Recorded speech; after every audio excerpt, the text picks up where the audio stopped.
I relate to Gordy a lot. I think I was quite a lot like that when I was a kid. And the funny thing with this is it's all about like this friendship. And, the very ending, the writer is kind of writing like you don't have friends like you had when you were 12. Yeah. And I had no friends really when I was 12. Oh, wow. I really didn't have, I was super loner. I had just changed schools. Things were very difficult for me around that time, as far as friendship. And I really didn't have any friends then. So I was alone a lot. And, I'm not actually complaining about that because I actually don't mind being alone, even then. And I liked, doing my own things and reading and things like that. But it's funny to me because it's all about like, this is like the prime years of having friends. And I was just kind of hanging out reading books by myself. Huh. That's hard. But Gordy has like that kind of lonerness, even though he has these friends because of the loss of the brother. Yeah. So I kind of felt like, and also I think he's a little bit quieter, a little bit more of a thoughtful kid. He does have a really good sense of humor, but you kind of have to draw that out of him. And I was kind of a bit more like that when I was that age. But at the same time, I was a lot more mature for my age, which makes me relate to Chris in a certain way. Yeah, I don't know what your thought would be on who you see. Like, I see Vern in you a lot. I don't know who you see in me the most. It's funny. I didn't think about this at all. So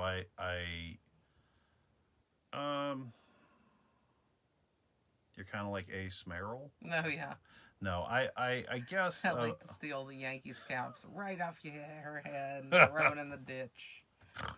Yeah. Maggots, Michael. I like to whip out my switchblade and threaten children over the dead corpse of another child. I mean, that's just, it's a typical my way. day. What do you want? Yeah, I'm not going to try to change you. You are who you are, and I'm proud to be with you.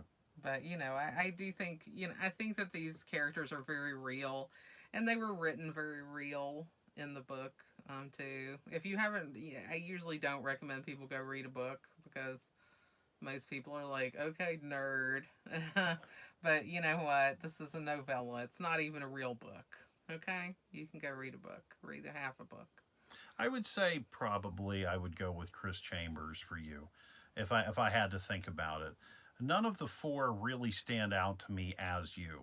So I'm trying to think about what, for me, like, what do I think about when I think about you? I think about a caring person who has a lot of intelligence and seems wiser than their years. So that would be Chris Chambers. That's who I'd think about. I don't think about, people thinking that you have like a bad reputation and you're stealing milk money and, you have a gun and, I don't think about any of that stuff. Well, but the exciting thing is I did have guns in my house. Oh, yeah? Of course. I lived in Mississippi, dude. I had to take hunter's education in 6th grade. Yeah, but you weren't like going out to meet your friends on the weekend packing heat. I mean, I could have. But you didn't. Who knows? You would know. I mean, I brought a knife with me everywhere. Everybody had a knife back then. I had a pocket knife I always had with me. Yeah. And, because I always like to whittle, that's like my deep secret. I really enjoyed whittling, and it was really fun for me. And so I always had a pocket knife with me. Yeah, no, I wouldn't have had a gun because I just don't like guns. Exactly. I grew up around guns, so it wasn't like that big of a deal necessarily.